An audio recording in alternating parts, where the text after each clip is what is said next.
médias spécialisés français, européens et même américains parlent depuis quelques jours d'une toute nouvelle Tesla à deux places. Mais non, il ne s'agit pas enfin du très attendu Roadster, mais d'un modèle Y très particulier, réservé au marché français et que vous allez découvrir en premier sur Automobile Propre, bien sûr. La genèse du projet, elle est très simple si on en croit Tesla France. Ils ont été visiblement harcelés par des professionnels de tout poil jusqu'à qu'ils finissent par craquer, par volonté, on va dire, de sauver l'humanité, et ils se sont rapprochés de Gruo pour produire ce tout premier modèle Y à deux places que vous avez maintenant sous les yeux. La France compte actuellement un parc de 6,3 millions de véhicules utilitaires en très grande majorité diesel, ce qui veut dire que son électrification serait un levier colossal pour réduire les émissions de CO2. Jusqu'ici, Tesla se concentrait en Europe sur les particuliers, tandis que de l'autre côté de l'Atlantique, le Semi et le Cybertruck sont proposés.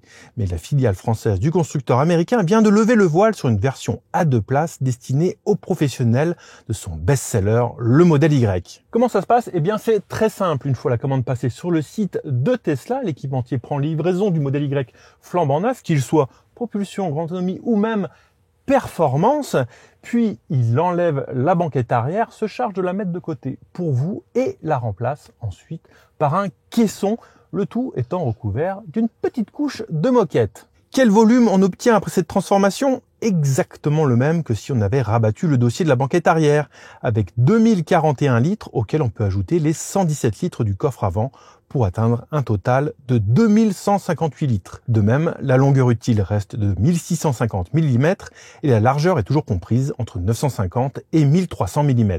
Coût de cette transformation de base à ajouter au prix d'achat qui est actuellement, aujourd'hui et à cette heure, de 42 990 € minimum, 1213 € précisément. Sachant qu'il est tout à fait possible d'aller plus loin selon l'exigence de votre métier, en ajoutant par exemple une cloison qui séparerait passagers et chargement, ou encore pour ajouter des rangements supplémentaires. Par contre, comme il s'agit d'un véhicule transformé, vous n'aurez droit ni au bonus de 4 000 € destiné aux particuliers, ni à celui de 3 000 € des professionnels, mais c'est largement contrebalancé par le fait que votre véhicule étant désormais un utilitaire par le changement de la carte grise, vous pourrez alors récupérer la TVA qui s'élève à 20%. Quelques questions subsidiaires se posent. Vous êtes un professionnel, vous avez déjà un modèle Y et vous voulez faire cette transformation, eh bien il faudra traiter en direct avec un équipementier. Tesla ne servira pas d'intermédiaire. Si par contre vous êtes un particulier, vous avez par exemple des chiens de grande taille à promener et vous voulez un Tesla Model Y deux places, et bien dans les faits, vous pouvez tout à fait le commander chez Tesla, mais ça ne présente pas vraiment d'intérêt parce que comme on l'a dit, vous aurez exactement le même volume de coffre si vous rabattez les dossiers de la banquette arrière et n'étant pas un professionnel, vous ne pourrez pas récupérer la TVA. Alors, est-ce que ça change quelque chose une fois le volant en main ? Pas du tout, ou presque. Les excellentes performances restent inchangées, tout comme l'autonomie qui continue d'aller jusqu'à 565 km pour la version grande autonomie avec les jantes de 19 pouces. Au final, seuls les plus sensibles pourront éventuellement entendre la différence sur autoroute, puisque ce grand volume vide à l'arrière peut faire caisse de résonance. Mais ça tient vraiment du détail.